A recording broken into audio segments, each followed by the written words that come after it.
Magandang balita naman para sa ating mga senior citizens at PWDs.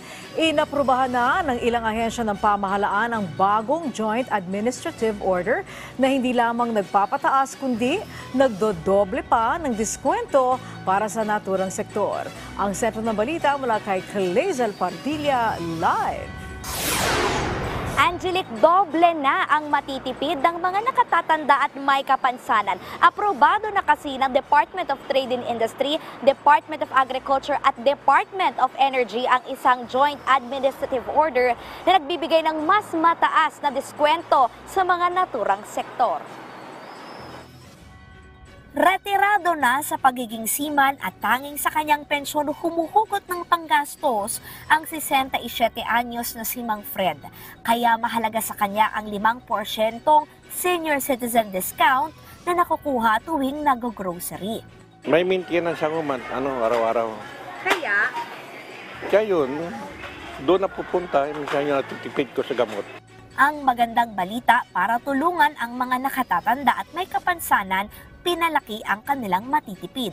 Aprobado na kasi ng Department of Trade and Industry, Department of Agriculture at Department of Energy ang bagong Joint Administrative Order na nagpapataas ng diskwento para sa mga nakatatanda at may kapansanan na bibili ng mga basic necessities and prime commodities. Ang dating hanggang 65 pesos na menos sa bawat 1,300 pesos na pinamili kada linggo, ngayon ay halos dinoble hanggang 125 pesos.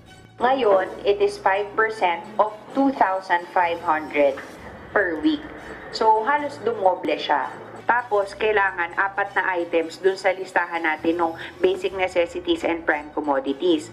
Tandaan din natin, ang applicable na discount, yung for personal and exclusive use and enjoyment ng ating senior. So, yung ma-applyan ng discount, yung gagamitin lang nung senior natin. Good news ito para kay Lola Ellen, 71 years old, at kay Nanay Patricia na hindi na nakakakita ang isang mata. Tulad ng pambayad ng tubig, kuryente, lalo na ngayon, tumaas na naman ang kuryente. Kaya napakalaking halaga sa amin yung gano'n na may discount ka.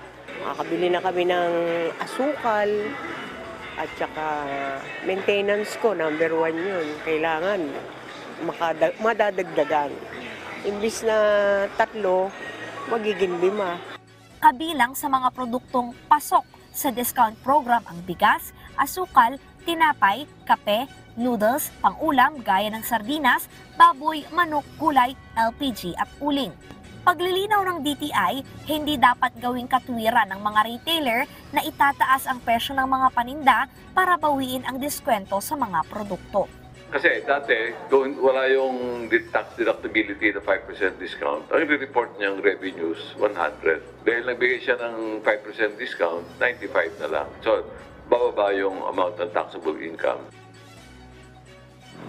Angelic, ang 5% discount na maaring i-avail para sa mga basic necessities and prime commodities ay hiwalay doon sa 20% discount na nakukuha ng mga PWD at mga senior citizen kapag sila ay kumakain sa mga restaurant o kaya naman ay gumagamit ng mga hotel accommodation. Para ma-avail itong mga pribilehiyong ito, kailangan magpakita ng mga valid ID na naka-indicate yung birth date nitong mga PWD at ng mga senior citizen. Dalhin din yung booklet, doon kasi nililista yung mga diskwento na nakukuha. At Angelique, epektibo rin itong discount program kahit nga sa mga online shopping platform. Angelique. Okay, so Clazel, dati naalala ko medyo tumutol ang mga supermarket owners dahil sa kanila ba kukunin yung 125 pesos na yon. Paano na plansya yan? Angelique, sa pamamagitan ng iba't ibang konsultasyon at magkakasunod na pagpupulong kasama ang mga stakeholder ay nabuo ang Joint Administrative Order.